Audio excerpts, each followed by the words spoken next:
here's a way of seeing. This is a wonderful statue now in Assisi, and it's the statue of St. Francis with this glorious corona that has the 6 major world traditions on it. What they're missing is the indigenous, of course. But there's the Jewish, the Muslim, the Christian. You can't quite make it out. It's the Om of the Hindu and the Buddhist wheel. So it's just a marvelous, and it stands at an interfaith center for that kind of study. Francis would approve, but Francis couldn't have done that. See that? So we're awakening. We keep awakening, or perishing. This is more typical. Francis of the bird bath.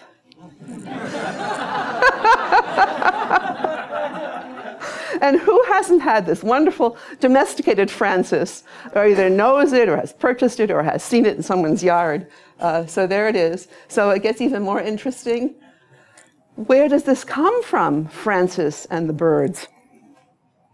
Well, in 1209, Francis was on his way back from Rome, having gotten verbal approval for his way of life to live simply, like the lilies of the field and the birds of the air. And he was so overjoyed, he saw this flock of birds, ran into the field, and began to preach to them.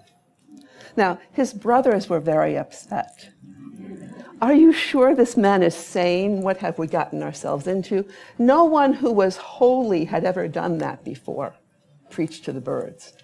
See, so was this kind of a madness, or was this really grace? That was the question. And as a matter of fact, Franciscans were so embarrassed, it doesn't show up in the as written down. So it's the first story written down. Then it got lost for 75 years because they were so embarrassed by it. And then it came back. So, and there are many versions of Francis and the birds. So this is the Giotto, and I love the Giotto image because he does things with the eyes. Notice this friar, not so sure. Now, I want to give you this as a metaphor. Spirituality and ecology, not so sure.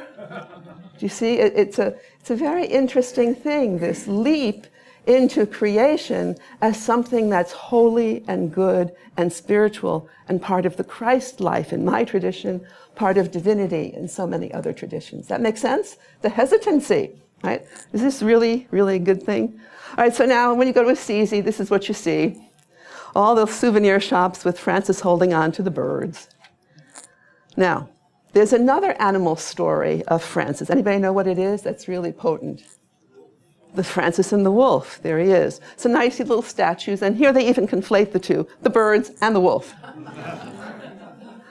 All right, so the Giotto of Francis and the wolf. So this is the wolf of Gubbio.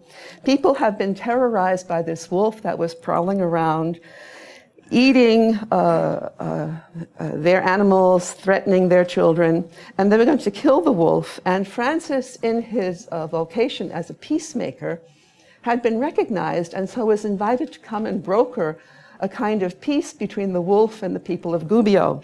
And so Francis goes first to speak to the wolf. The wolf informs him that he's hungry.